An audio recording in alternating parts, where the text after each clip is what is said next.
falando em combate ao crime organizado, vamos falar de um dos pilares da estratégia polêmica, tema polêmico, antes da gente falar aqui muito de esporte também, realmente o noticiário esportivo está dando o que falar, mas eu quero já ouvir o Mota, inclusive aproveitar a presença ilustre de Roberto Mota com a gente, porque o governo de Javier El Peluca Milei, presidente argentino, avançou e muito na desregulamentação do acesso a armas de fogo na Argentina, provando ali, ostentando as suas credenciais direitistas de vez, né? O presidente argentino decretou a redução da idade mínima para o uso de armas de 21 anos de idade para 18 anos de idade. E claro que isso foi referendado ali pela secretária de Segurança Pública dele, a Patrícia Bullrich, que foi opositora dele na eleição que o elegeu. Queria te ouvir, Mota, sua expectativa. Eu já fui desarmamentista, Marinho. Olha só. Eu já acreditei que as armas matam. E aí um dia eu debati com Benê Barbosa. E essa é a maior prova de que eu sou uma pessoa razoável, porque eu mudei de opinião depois de conversar com ele. Você foi jantado, Mota? Não, eu fui convencido. Boa. Eu fui completamente convencido. Hoje eu sei que não são as armas que matam, são as pessoas. Hoje eu sei que quando você demoniza as armas, os únicos que terão armas são os criminosos. Hoje eu sei, Marinho, porque eu já fiz, que um treinamento de tiro começa com instruções sobre comportamento responsável. A primeira coisa que se aprende é que quando você está armado, você foge de confusões.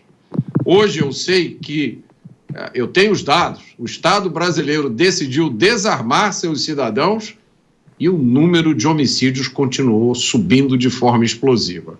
Porque a causa da crise de criminalidade não são as armas legais, a causa da crise é a impunidade. E a única proteção contra criminosos armados são armas nas mãos de cidadãos de bem. Então, parabéns para o Milei. Meus amigos, agora, Pepe, que o Milei flexibilizou a compra de armas, agora só falta o dinheiro para os argentinos poderem comprar essas armas, não é isso? Não, coitado da Argentina, né? A miséria, a pobreza está crescendo no governo Milei, atingiu quase 55% do novo... na pesquisa que fizeram, já começou a cair a pobreza. E quando você arma uma população... Não está caindo, não. Arma a população num país desigual, a tendência é a segurança crescer, não é? Então, infelizmente, a Argentina está indo de mal a pior, né? Mais uma política do Milei completamente equivocada e errada, não é? Eu até entendo o que o Milei está fazendo. O Milei é um libertário e ele foi eleito com a pauta libertária. Então, um libertário tem mesmo que aplicar e implementar políticas desregulamentadas, né? Tem que dar acesso e liberdade às pessoas, aos cidadãos. Mas vai na contramão do mundo civilizado. Até porque tem um estudo do IPEA que fala claramente que quando você aumenta 1% a quantidade de arma na população, você aumenta 2% a quantidade de homicídio. Então a tendência da Argentina é ter cada vez mais homicídio, cada vez mais violência. Infelizmente, Milei está errando e está errando muito. O estudo do IPEA no contexto brasileiro. É preciso entender que as circunstâncias modificam os efeitos. Nós temos países altamente civilizados com muitas armas e com poucas armas. Não há correlação entre número de armas na sociedade e número de crimes tem estudo que fala num lugar. Não há essa correlação no mundo. E tem Paraguai tem um estudo do professor do INSPER que fala até que fez uma análise de todos os estudos do mundo todo. Porque todos os países do mundo todo, todos os estudos do mundo todo, ele fala que 90% dos estudos do mundo todo vão no mesmo sentido. Aumentar a quantidade de arma, aumenta a quantidade de violência e de homicídio. Tem algum estudo que fala o contrário do que esse estudo é falar. Nós temos muitos países com muito armamento sem essa criminalidade alta. O meu ponto é que aquilo que faz um lugar ser pacífico ou ter muitos crimes e muita violência não é o número de armas em circulação. São as instituições de combate ao crime. O único país que eu conheço que realmente tem uma quantidade de arma alta e tem uma quantidade de violência baixa é a Suíça. Mas tem um aspecto cultural na Suíça e um aspecto social que em outro país do mundo tem. Eu quero trazer aqui mais um ingrediente para a discussão, mas acho que isso é questão de lógica básica, né? Armas não matam, são pessoas que matam e as pessoas serão dissuadidas a matar se houver uma legislação dura e que realmente seja cumprida na prática. Eu acho que a Dia de concordar comigo, mas eu quero trazer aqui a o pronunciamento da própria ministra de Segurança Pública, Patrícia Bullrich, do governo Milei. Ela disse, abre aspas, aos 18, argentinos podem ir para a guerra, formar uma família ou integrar forças de segurança. E por incrível que pareça, em qualquer idade eles podem escolher uma mudança de sexo que os marcará para sempre. Então, por que aos 18 anos não poderiam ser usuários ou portadores legítimos de uma arma? Eis a questão, eis a reflexão. Palavras dela, Jess. Então, no final das contas, tem um aspecto passando desapercebido. Por que a mudança aconteceu e qual foi o argumento da modificação em si? Em 2009, a legislação argentina mudou e a maioridade deixou de ser aos 21 anos e caiu para os 18 anos. Esta é a base pela qual o governo argumentou que, de fato, deveria se também adequar à questão do armamento, porque houve uma modificação na maioridade e caiu para 18 anos. Então, se caiu para todos os aspectos, as armas também estariam incluídas, algo que faz todo sentido do mundo. Então, a partir disso, houve essa readequação. Mas agora, o que a gente precisa ver? A Argentina é um país que, embora tenha muitos aspectos ainda da pobreza oriunda de governos de esquerda que escolheram muitas vezes punir o cidadão com governos mirabolantes que aumentavam o orçamento e depois não conseguiam lidar com a dívida pública, talvez esse filme te lembre algum lugar no mundo, mas a realidade é que o Milei, ele tem feito um governo de ruptura com essas antigas práticas. Não à toa, André, a popularidade do Milei está altíssima. Não à toa, a inflação na Argentina caiu como nunca antes. A inflação caiu muito. Caiu, isso é fato. Era 25 a 2. Vamos lá. Os números não caiu. Eu quero trazer aqui, acho que é o gancho perfeito. O gancho perfeito. Peraí, a gente não pode... Peraí.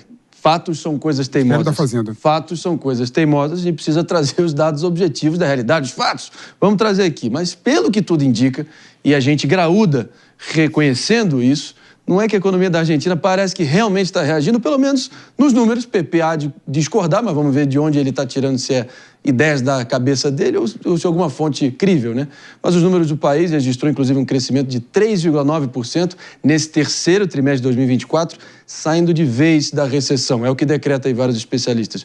Mano Ferreira, é por aí? O próprio Milei, durante a campanha, veja, quem me acompanha há mais tempo sabe que, durante a campanha, eu fui um crítico do discurso de Milei porque achava que o grau de radicalismo das propostas dele seriam muito difíceis de serem implementadas.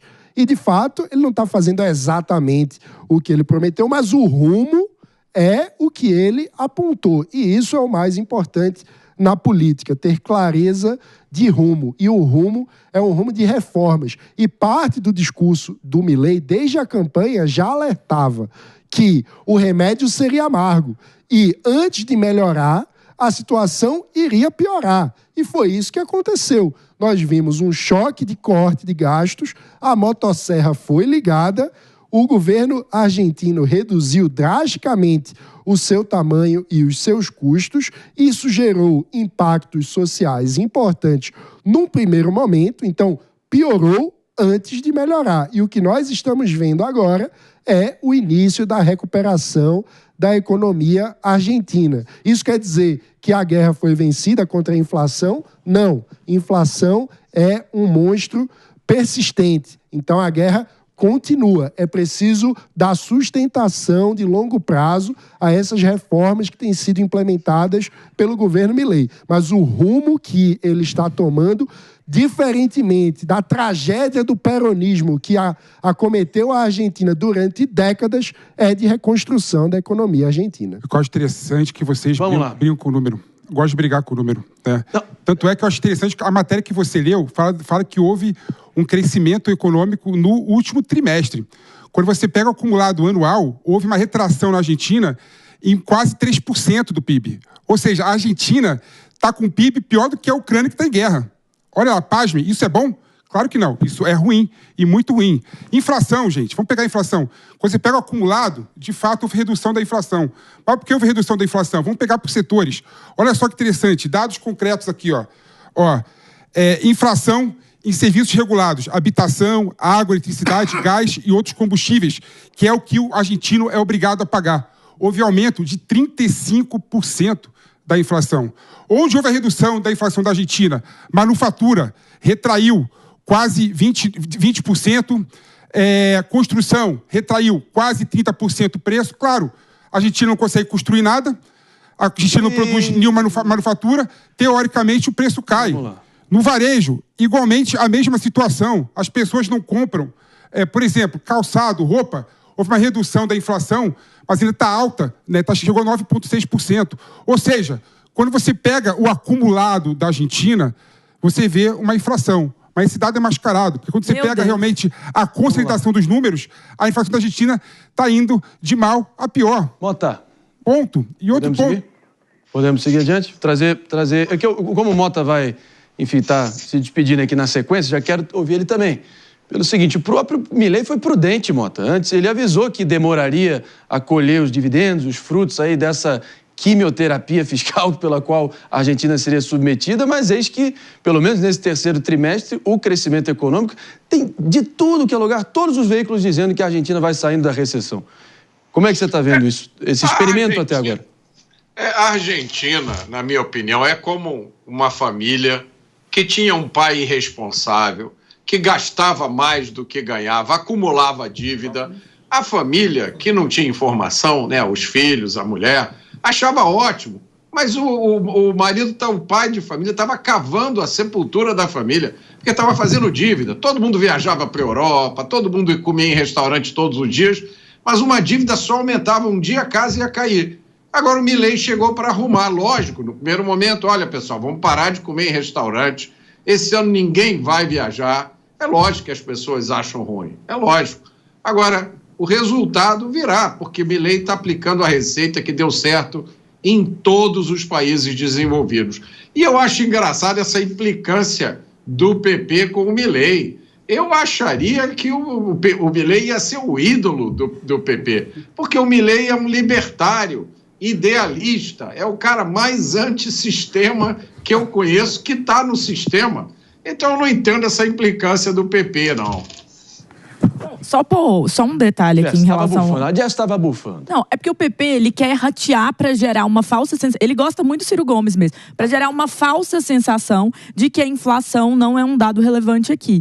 E quando a gente olha para essa situação, a realidade... a Argentina divulgou... O Instituto da Argentina, tá? Fontes, não minha cabeça. Instituto da Argentina, Nacional de Estatística, divulgou que em novembro a inflação da Argentina foi 2,4%. Esta mesma inflação, quando o Milei assumiu em dezembro do ano anterior, era de 25,6%. Houve uma redução de mais de 20% na inflação. Isso é um dado econômico a se comemorar, sim, e não adianta ratear para deixar as pessoas confusas em relação a isso. Quando a gente olha, quando a gente olha para a queda, e quando a gente olha para a popularidade dele, e quando a gente olha para que as pessoas que vivem na Argentina, diferente de nós aqui, estão aprovando as políticas econômicas desse governo, mesmo num cenário de amargura, e também que esse detalhe do trimestre, né? Ele que tá menos de um ano. Aí você fala assim, o trimestre é irrelevante. Pô, menos de um ano, um trimestre é bem relevante. Então, assim, existe uma receita, existe um sucesso. Parabéns, Javier Milei. Eleições legislativas ano que vem, promete muito. PP, infelizmente, precisa seguir adiante aqui a pressão para a gente seguir aqui o fluxo daqui da grade de programação da nossa Jovem Pan, tema que eu prometo revisitar para a gente explorar cada vez mais.